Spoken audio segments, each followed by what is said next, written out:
ndaw ñi rawatina jigéen ñi ñu jóg teel a jëli seeni carte électeur dem voté ji ngir la coalition gagnante Wattu Sénégal ñu teewal leen assemblée nationale ngir mën a taxaw ci seeni soxla comme ni mu waree. xam ngeen ni jigéen ak ndaw rawatina ndaw lu jigéen ñoo yor doxinu réew donc ci loolu ñu ngi wax ndaw ñi rawatina ndaw ñu jigéen ñi à travers ma personne ñu ngi leen di wax ngeen jóg voté massivement la liste coalition gagnante Wattu Sénégal ngir njëriñu askan wi. Vive le Sénégal, vive la coalition gagnante Wattu Sénégal, vive la jeunesse du Sénégal.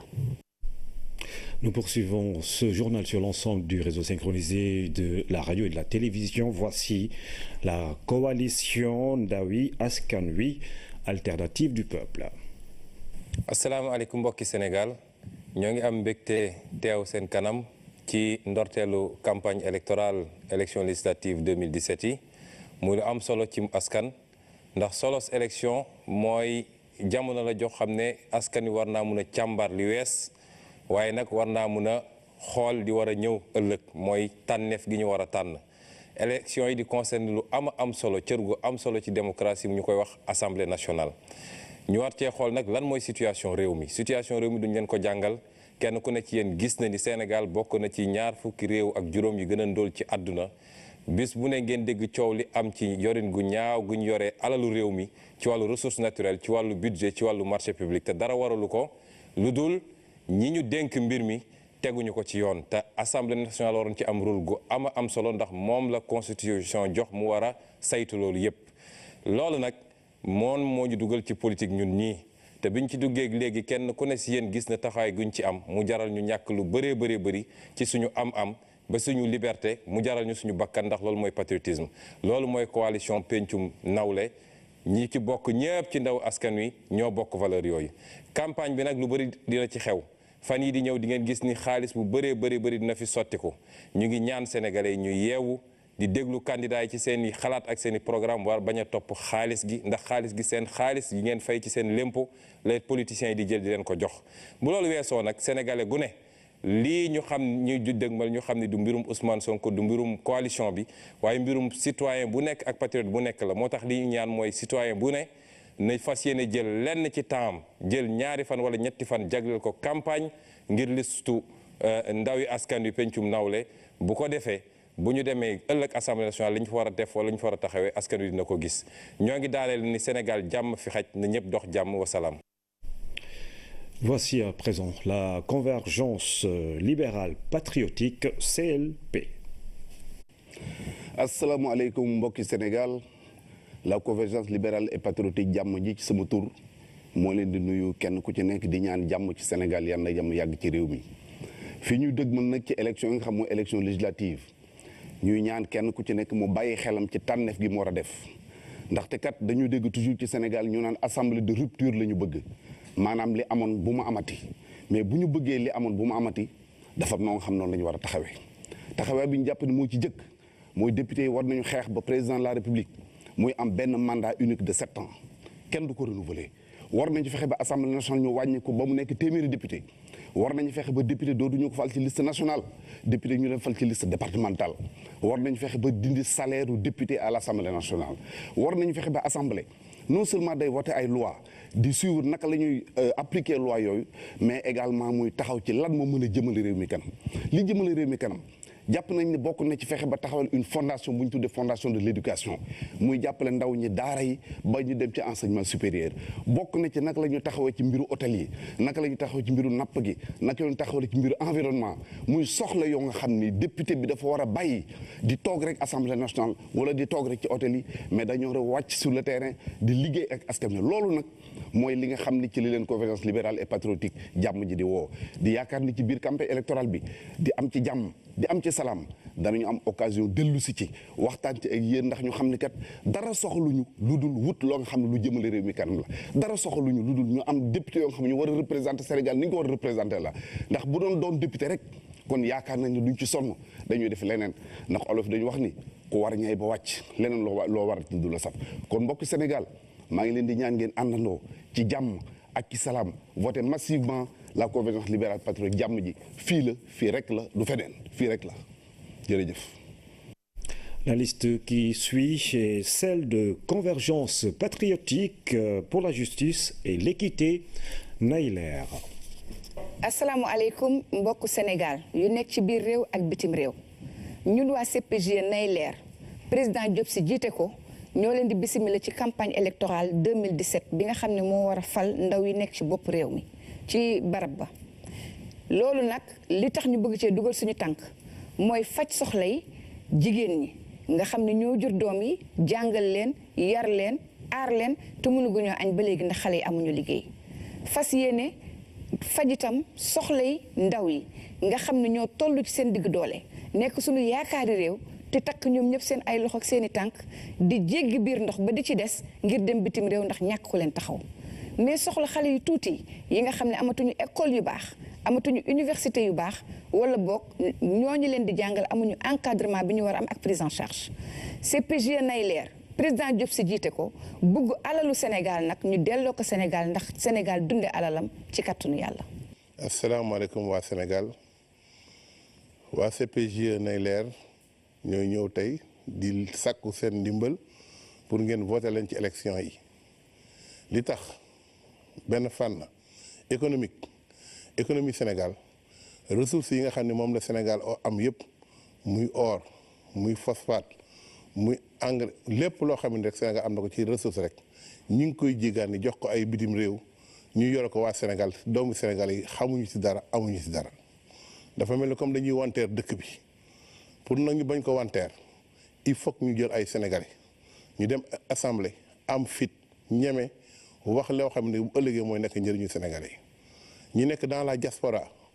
pour ñu mën a ñibbisi day fekk ñu tegal leen loo xam ne bu ëllëgee ay programme yoo xam ne leen mën a tax ñibbisi waat Sénégal loolu moo tax ñu bëgg ngeen votel CPGE Nayler pour que Sénégal jëm kanam. Je vous remercie. Mesdames et messieurs, à cet instant du journal de la campagne, voici la coalition Osez l'avenir. Mes chers compatriotes, le 30 juillet 2017, le Sénégal aura rendez-vous avec lui-même. En effet, à cette date-là, se tiendront les élections législatives. Pendant 5 ans, les Sénégalais se doivent de choisir le représentant à l'Assemblée nationale. Celles et ceux dont ils pensent qu'ils vont le mieux incarner le génie du peuple sénégalais.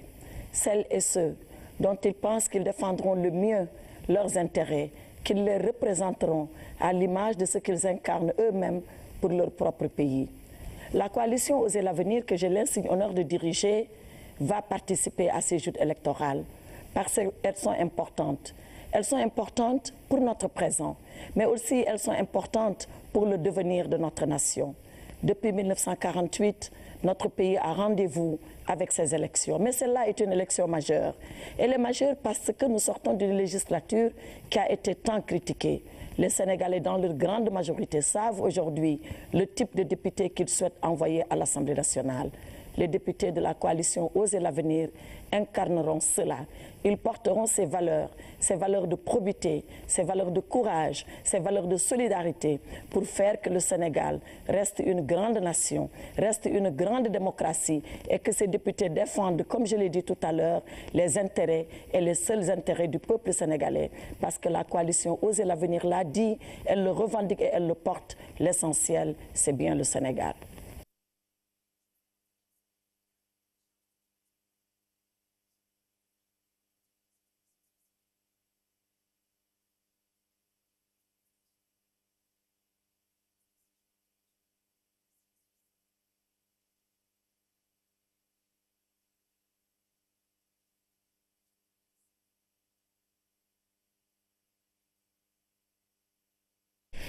Nous allons à présent écouter Dental Sénégal, Action patriotique.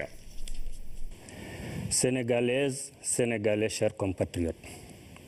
une législature s'achève, une autre démarre. À tort ou à raison, des clichés sont rattachés à l'image de notre institution. Clichés du genre institution qui est là pour servir uniquement les intérêts du parti au pouvoir. Chambre d'applaudissements, de bagarres, d'injures, d'invectives et de règlements de compte entre adversaires politiques. Ou encore très souvent députés Sen Bop lañ fi nekkal. La vocation naturelle et fondamentale de l'Assemblée nationale, qui est de se positionner comme contre-pouvoir à l'exécutif, au-delà du vote des lois de la République, et mal perçue par les populations pour lesquelles les députés siègent à l'hémicycle. Ce discrédit qui frappe et ternit de plus en plus l'image de l'Assemblée nationale appelle de la part de nos députés un sursaut d'orgueil et de patriotisme pour restituer à notre hémicycle toute sa crédibilité et son indépendance, afin de jouer pleinement son rôle qui est de voter des lois et de contrôler l'action gouvernementale. Il s'agira en définitive de mettre fin aux considérations politiciennes qui minent quotidiennement la vie de l'Assemblée nationale et de convoquer le patriotisme des députés. C'est dire que pour Dental Sénégal Action Patriotique, l'heure a sonné pour donner à notre Assemblée nationale la véritable image que le peuple sénégalais attend d'elle en opérant les ruptures fondamentales dans les façons de faire et de se comporter des élus. Ainsi, pour un rééquilibrage des forces à l'hémicycle avec des députés soucieux de la paix du Sénégal et de la stabilité de ses institutions, pour une réconciliation effective des Sénégalaises et des Sénégalais avec leur Assemblée nationale, Dental Sénégal Action Patriotique appelle les électeurs à voter massivement sa liste le 30 juillet 2017. Vive Dental Sénégal Action Patriotique, vive la République du Sénégal. Pour la suite, nous allons écouter la déclaration de Vision Alternative pour le Sénégal Visa. Surtout Vision Alternative Visa, nous, pour une première fois, nous investissons en tant que non-voyante. Nous avons des législatives qui ont été gisaguma benn non-voyante boo xamante ni am na position bi nga xam ni moom laa am tey muy 4e position sur le plan national. ñi nga xamante ni dañoo vulnérable en particulier les personnes handicapées ñuy fexe di ko yéegal à l'Assemblée nationale pour que ñu mën di régler seeni problèmes. Visa loolu moo ko tax a jóg ak ñi nga xamante ni dañoo sensible. Prendre notre devenir en main en choisissant au soir du 30 juillet des serviteurs exemplaires depuis toujours qui savent dire oui quand il le faut et non quand il le faut. Ces élections législatives sont d'une extrême importance car devant marquer la fin d'un cycle, la fin des mythes, donc le début d'une nouvelle ère autour d'une génération nouvelle. L'Assemblée nationale ne doit plus être le théâtre d'hommes et de femmes non soucieux du vécu quotidien des Sénégalais. Elle ne doit plus être instrumentalisée par l'exécutif. Elle ne doit plus être occupée par des gens d'occasion. Le Sénégal ne doit plus avoir des députés du camp présidentiel, des députés du camp de l'opposition. Le Sénégal doit avoir de dignes représentants à l'esprit de servir dans les pratiques de toujours. Notre prochaine Assemblée doit être pluriellement représentée. Le devoir de se battre pour redresser l'Assemblée nationale et représenter dignement les Sénégalais est une obligation morale. Citoyen bu ñu bëgg a woteel suñu bulletin moo nekk nii bleu blanc la am gileem ci digg bi gileem gi tamit dafa yenu bët ak carte Afrique.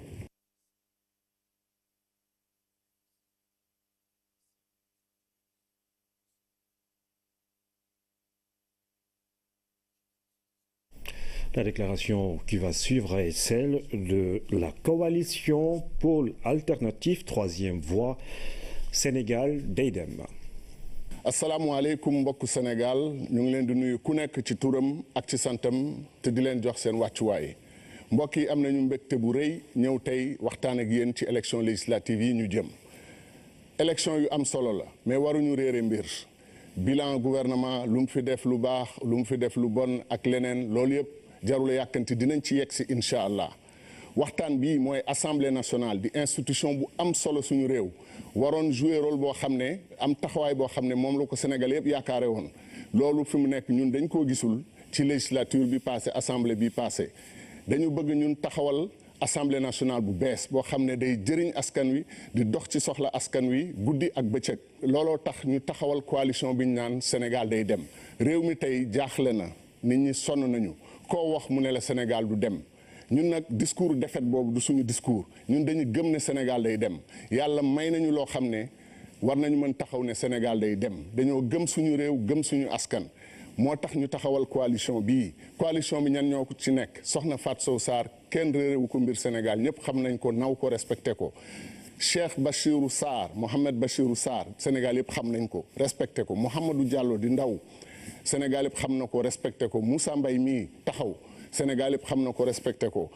ku tudd Moustapha Gueye Petit Gueye di maire de Sokone Sénégal yëpp tamit xam ko respecté ko Déthié Ndiaye fële ca Pikine Sénégal xam ko respecté ko Abdallah Ndiaye fële ca Touba mbokk yi bëgguñu réeroo élection xam nañu ban élection la ñu jëm suñu coalition bi nag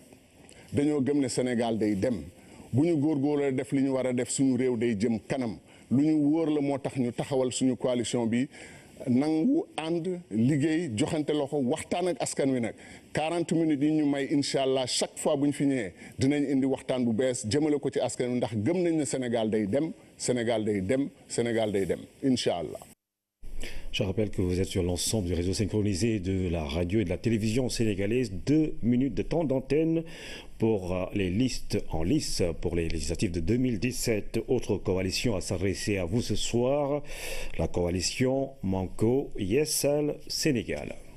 salaamaaleykum yéen waa Sénégal man Modou Diagne Fada njiitul coalition Manko Yeesal Sénégal maa leen di nuyu man ak lenn ci candidat yi nga xam ne tabb nañ leen ci listu Yeesal Sénégal. Manko Yeesal Sénégal pour écouter, comprendre et défendre. Manko Yeesal Sénégal pour libérer les députés du dictat de l'exécutif.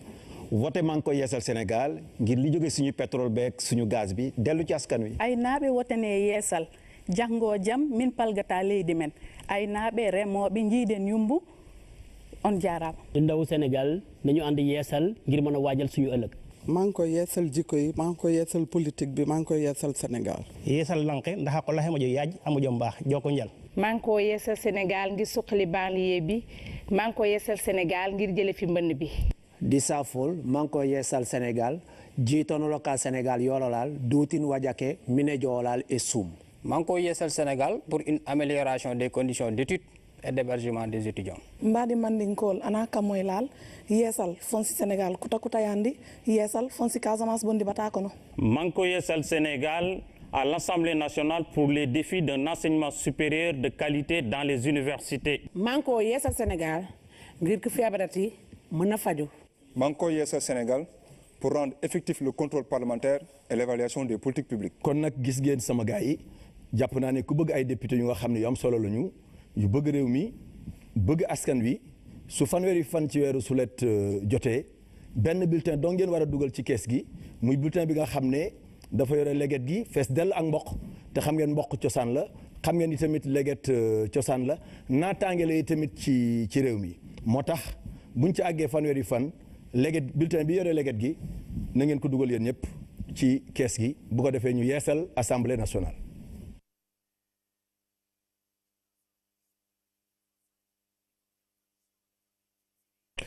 Nous allons à présent écouter la coalition Joyanti.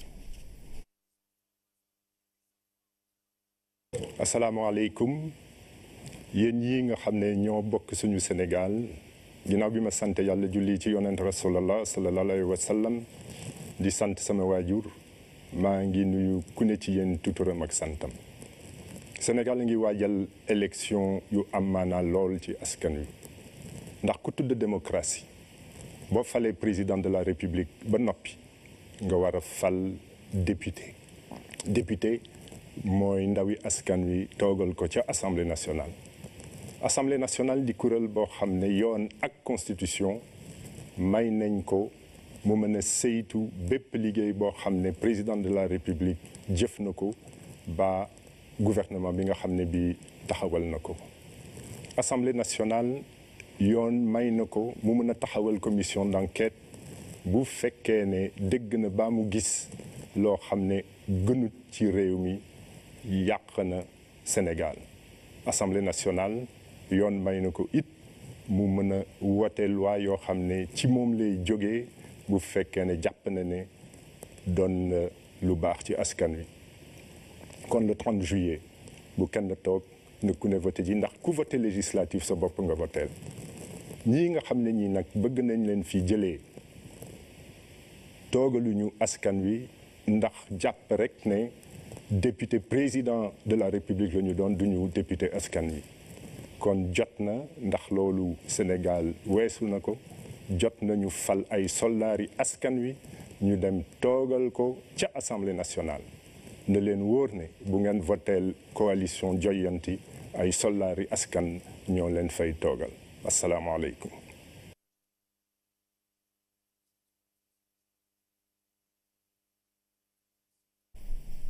Après la coalition Joyanti, voici la déclaration de la coalition Convergence patriotique Kaddu Askan Wi.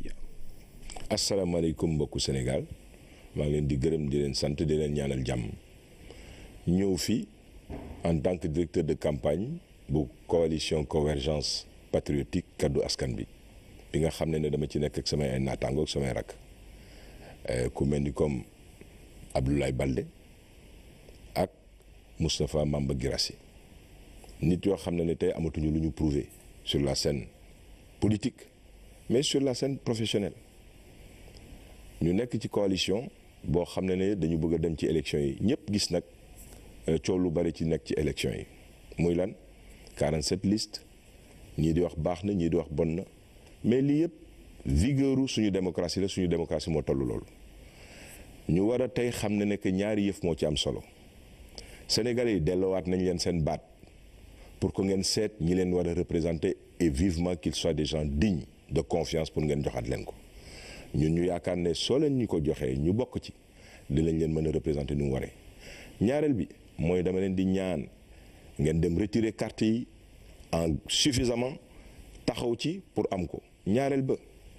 abstention wala boycotter élection su yàqul du defar ndax enjeu yi tey toll na fenn foo xam ne képp koo xam ne da nga am tey yërmande ci askan bi war nga taxaw dem jëli sa carte bañ a boycotter lu mu la jaral mu jaral la ko consensus nag moo gën leneen tey 5 bulletins yooyu le fait de le prendre defar na parce que am na tey ay simulation yu wane ne que su defarul du yàq y a pas une démocratie parfaite mais volonté bi moo am solo ak abnégation parce que tout ça c'est par rapport au bonheur et au devenir du Sénégal maa ngi leen di gërëm di leen sant voté leen Convergence patriotique Kaddu Askan Wi. Je vous respecte. Il nous reste 6 listes à devoir faire leur déclaration. Nous allons écouter à présent l'Alliance pour la réforme et le développement Dekkal Yaakaar RD Aar Sénégal. salaamaaleykum mbokk Sénégal mbokk réew mi man El Hadji Amar Lo di meeru Sagata di jiite liste bi nga xam ne moom la ñuy wax Dekkal Yaakaar maa leen di nuyu di leen sant di leen gërëm di leen xamal ne liste bi nga xam ne mooy Dekkal Yaakaar li nga xam ne moom ngeen ko dégg muy baat boobu moo di ne xam ngeen ne keroog ba Sénégal di am indépendance ak léegi juróom fukki at la ak juróom-ñaar booba ak léegi ba mu koy amoon nañ yaakaar lool waaye bu ñu toogee ba tey jii gis nañu ne li fi xew ci système politique bi mooy jógal ma toog rek waaye système bi nga xam ne moom la ñu yore réew mi dara soppeekuwu ci xam ngeen ne ci wàllu njàng mi li nga xam ne si moom la ñu war a saytoo réew mi njàng mi ñaari tànk la ñuy doxee benn tànk bi dañ koo faagaagal muy tànk bi nga xam ne si mooy wàllu daara ji ak ñi nga xam ne si ñoo askanoo ci daara ji ñu jël ñële jox leen seen àq ba mu mat ñii nag ñu xeeb leen faagaageel te itam na ngeen xam ne loolu yi manque ci réew mi te muy wàllu gu am solo ci réew mi moo tax ni réew mi di doxee xa biime moo tax ni réew mi di doxee dellu ginnaaw te ñooñu il faut ñu joxaat leen seen gëdd delloo leen li nga xam ne moom lañ moom ngir Sénégal mën a jëm kanam di jëm ci wàllu koom mi gis ngeen ne fii keroog ba ñu ubbee or bi yéen ñëpp amoon ngeen ci yaakaar waaye tey kenn gisu ci loo xam ne si amal na la ko njëriñ te su ngeen moytuwul nag pétrole beeg gaz bi ngeen di dégg ni ngeen di déggee or bi tey jii noonu ngeen di déggee pétrole bi ma jàpp ne nag am na ay Sénégalais yu am Pastef yu am engagement ànd ak man ci liste bi ñoo xam ne su ngeen leen voteelee jox leen doole ci assemblée nationale nañ taxawu baatu réew mi mooy xam ne li mu laaj ci indépendance ak ci liberté ci prise de décision yi danañ ko jëlal li nga xam ne moom lañ ko war a jëlal ci ay matuwaay duñ ko ragal duñ ci am lenn lu ñuy sànjaafu te itam du am kenn ku nga xam ne dina leen mën a influencer ba mën a fexe ba li intérêt réew mi ñu mën koo jaay mbaa ñu di ko tayle loolu nag laa bëggoon ngeen xam ko ma di leen sant di leen gërëm di leen feddali sama kóllëre sama diggante ak yéen wa sallallahu ala sayyidina Muhammad. Vous suivez le journal de la campagne, premier jour. La prochaine déclaration est celle de la liste indépendante, Mouvement pour la Renaissance, la Liberté et le Développement. Moom sa bopp mënal sa bopp. asalaamaaleykum mbokku Sénégal man maa jiite mouvement indépendant moom sa bopp mënal sa bopp wut nañu 30 000 signatures pour bokk ci élection yi yaakaar naa ne bu ñëpp defoon ni ñun doo leen dégg tey 47 déclarations waaye suñu message yu tey bi di ngeen ko dégg déggaat ko bu ko defee ku ko déggul tey mun ko dégg suba wala déggaat ko beneen yoon ñu bëri ci yéen xamuñu ma waaye Sénégal moo soxla ndaw askan yu bees ci langue politique bi man maa ngi tudd Abdourahmane Sarr nekkoon représentant Fonds monétaire international nekkoon naa it candidat aux élections présidentielles en 2012 ma candidature invalidée par le Conseil constitutionnel loolu taxul ma bàyyi Sénégal 57 ans ngi nii ni nga xam ne moom lañ koy doxalee baaxul suñu politiciens yi dañuy yaakaar ne budget wu état mooy développer réew loolu moo tax saa yi ñuy wax ak askan bi bilan de réalisation la ñuy wax di ngeen dégg lu mel noonu bu gouvernement bi waxee ba pare wala laata may wax bilan bi nga xam ne moo am solo mooy est-ce que yéen seen dundin gis ngeen ci yokkute 2012 ba léegi tontu bi déedéet la bilan wu état budget wu état fi ñu koy xaar santé la éducation ak yu ni mel est-ce que kontaan ngeen ci service public yooyu tontu bi déedéet la ñun suñu gis-gis mooy que état bi warul defal askan bi lépp loo xam ne askan bi mën na ko defal boppam ci kaw ngeen mënal seen bopp kon ci kàll campagne bi ñun dinañ leen faram-fàcceel moom seen bopp mënal seen bopp boobu naka la war a mën a nekkee bu ko defee état bi itam cëral leen ci li nga xam ne war ngeen ko mën a defal seen bopp leen di ñaan bu 30 juillet ngeen jàppale ñu bu ko defee ay baaxu moom sa bopp mënal sa bopp mën a wéy ci ni nga xamante ne ni moom la réew mi di doxee assemblée bi am ci cër. Encore 4 déclarations. Voici à présent la coalition Benno Bokk Yaakaar. asalaamualeykum mbokki Sénégal maa ngi leen di nuyu yéen ñëpp ku ci nekk ci turam ak santam le 25 mars 2012 ngeen jëloon lenge yi jox ko Macky Sall fal ko président de la République du Sénégal boobaak léegi président Macky Sall liggéey na liggéey bu bari ci réew mi boo xam ne defe naa ne ñëpp teg nañ ci seen bët damay junj rek bi njëkk mooy Casamance ndax réew benn bopp la Sénégal benn bopp la kenn mënu ko xar ñaar ku fa dem tey gis ne paix bi président def na dox na ci jéego yu bari ak ña fa dëkk ñoo ngi ciy sant suñu borom. ñaar mbay mi avant dañ doon wax bon impayé tey foo dem ci réew mi teg-teggi la ñuy wax boo joxee gis a gerte ñu fay la. ñett courant mbiru courant bari woon na ay jafe-jafe wante tey dañoo dem ba nga xam ne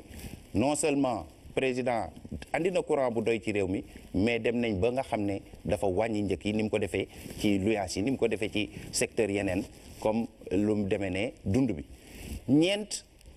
biir réew mi nan la développement bi mën a laal ñëpp yoonu yokkute bi mu woote woon nu muy laalee ñëpp loolu mooy PUDC fu manqué woon forage mu andi fu manqué piste mu andi jigéen ñi defe naa ne xam nañu lan mooy PUDC tey ci biir réew mi. bi may terminer di juróomi point mooy yërmande bi nga xam ne moom la téye réew mi ci askan wi yërmande boobu mooy bourse de sécurité familiale mooy askan wi incha allah fan yii di ñëw dinaa ànd ak Benno Bokk Yaakaar yépp wër réew mi incha allah dinaa expliquer waxtaan ak waa réew mi li nga xam ne président def na ko mais surtout yéeneem li nga xam ne defagu ko te incha allah moom la bëgg a def ci at yii di ñëw. li may woote nag mooy dinañ dugg ñun ci suñu wàll ci campagne bi ak yar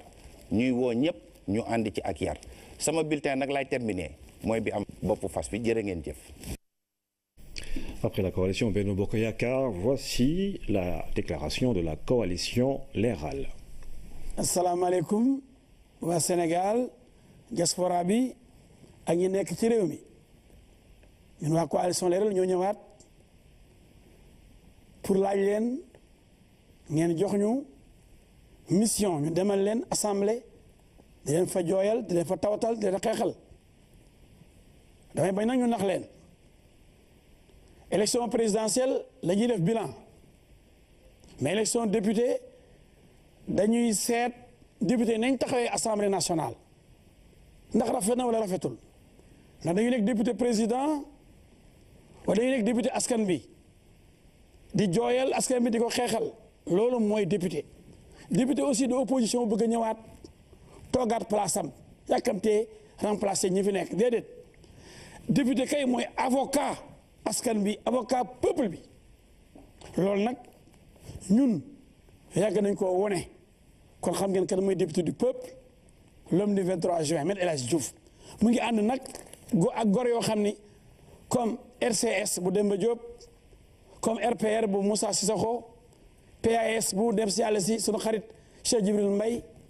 ak PTP ak réseau des femmes lébu pour un développement durable ba Adja Khary Balla Gueye léegi nag xam ngeen ñun ñu ngi nii ñun ñooy leeral ñun ñooy verte ak rouge ak ampoule bii leeral lépp lu lëndëm bii xayma li gouvernement bi di liggéey kon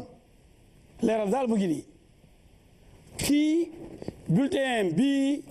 nduróol ak benn genn wàll gi dafa verte genn wàll gi xonq ampoule bii di leeral ngir lépp lu ngeen xamul ci gouvernement bi ñun ñu génne ko lépp lu war a ñu def ko ndax réew mi jëm kanam jërëjëf. Avant dernière déclaration pour cette deuxième tranche du journal de la campagne, la convergence d'initiatives pour le Sénégal, CIS. Bonsoir. L'Assemblée nationale est la représentation de tous les Sénégalais et de leurs intérêts respectifs et revêt à nos yeux un caractère sacré, ces délibérations s'appliquant à chacun d'entre nous.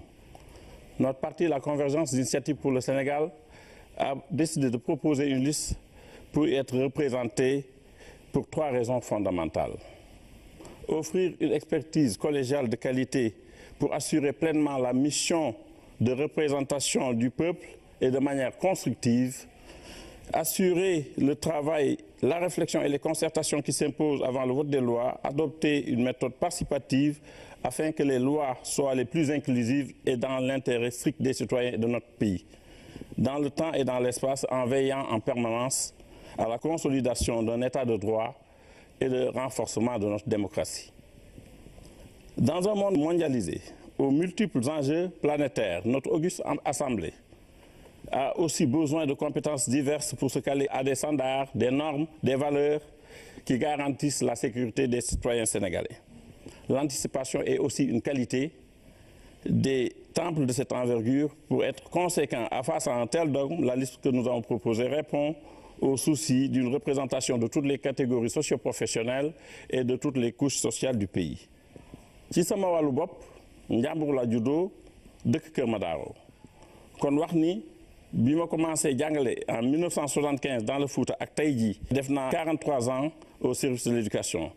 nekk naa tey jii professeur titulaire de classe exceptionnelle nekk membre titulaire de l'académie chevalier des palmes académiques du CAMES moo tax ma ñëwaat ci lii proposer ci sama expertise pour être au service de mon peuple. Je vous remercie. Pour terminer, mesdames et messieurs, nous allons écouter la coalition Soppali. asalaamaaleykum mbokk Sénégal ginnaaw bu nu sante yàlla julli ci yonente bi sallallahu alayhi wa sallam man Ali Mohamed Sega Camara te nekk tête de liste coalition Soppali maa ngi leen di nuyu kenn ku ci nekk ci turam ak santam ke ngeen nekk ci biir réew mi comme ci bitim réew mi maa ngi leen di nuyu mbokk yi dañoo fas yéene tàmbali campagne bi ci bisimilah rahmaani rahim jeexal ko ci alhamdulilahi rabbil alamin li tax ñu bëgg ngeen fal ñu ñun candidat coalition Soppali ci biir assemblée nationale danoo bëgg liggéeyal askan wi ci ñetti anam benn bi mooy saytu bépp liggéey gouvernement ci assemblée nationale te jubanti ko ñaareel bi mooy dimbale ndaw ñi ak jigéen ñi ci wàllum projet yi ñett mooy def ay proposition de loi ci biir assemblée nationale bu dëppoo ak soxla askan wi maanaam ndaw yi jigéen ñi baykat yi samakat yi nappkat yi ak borom métier yi ñu limal leen ci fukki initiative de loi yi ñu bëgg a jël ci biir parlement bi ñaar benn danoo bëgg a wàññi atu candidat yi bëgg a nekk candidat député jëlee ko ci ñaar fukki at ak juróom indi ko ci fukki at ak juróom-ñett ñaareel bi mooy que dañoo bëgg ñu jël ci fonds politique présidence de la république jox ko gouverneur yi préfet yi sous-préfet yi ndax ñu mën dimbali askan wi foofu parce que préfet yi ak sous-préfet yi ak gouverneur yi ndax ñu mën a am seen dignité te su ngeen ko xoolee ñoom ñoo teewal président de la république ak bépp ministre foofu bu nu demee ba nga xamante ni ñuy jànkonteel ak ay tolof-tolof ñun yaakaar ne loolu rafetul kon war nañoo jël ci fonds politique yi tiers bi jox ko gouverneurs yi préfet yi ak sous-préfet yi loolu la ñu amoon pour wax leen wasalaam. C'est la fin de cette deuxième tranche qui clôt ce premier journal de la campagne pour les législatives de 2017. Avant de vous quitter, je vais vous faire part justement de la liste des listes ou partis qui vont enregistrer demain ici à la RTS, Mouvement pour la Renaissance républicaine, Initiative pour une politique de développement, IPD, Coalition Assemblée Bi Ñu Bëgg, Sunu Parti pour la solidarité et le développement du Sénégal, Coalition Manko Wattu Sénégal, Union citoyenne Buntu Bi, Coalition gagnante Wattu Sénégal, Coalition Ndawi Askan Wi, Alternative du Peuple, Convergence libérale patriotique, CLP, Convergence patriotique pour la justice et l'équité Naïler, Coalition Oser l'avenir, Dental Sénégal, Action patriotique, Vision alternative pour le Sénégal, VISA, Coalition Pôle alternatif, Troisième Voie, Sénégal Deydem, Coalition Manko Yessal Sénégal, Coalition Joyanti, Coalition Convergence patriotique Kaddu Askan Wi, Alliance pour la réforme et le développement, ARD Art Sénégal de Kaliakar, liste indépendante Mouvement pour la Renaissance et la liberté et le développement, Moom Sa Bopp, Moom Mënal Sa Bopp, Coalition Benno Bokk Yaakaar, Coalition Leral, Convergence d'initiative pour le Sénégal et la Coalition Sopali. Ce sont donc les listes qui vont enregistrer demain à la RTS sur l'ensemble du réseau synchronisé de la radio et de la télévision. Mesdames et messieurs, vous avez suivi ce premier journal de la campagne pour les législatives 2017. 47 listes ont fait leur déclaration. Demain, Anne-Marie Gomis prend le relais, 18h30, 21h. Merci à vous et bonne fin de soirée à tous nos téléspectateurs, ceux qui suivent la première chaîne de télévision sénégalaise. Au revoir.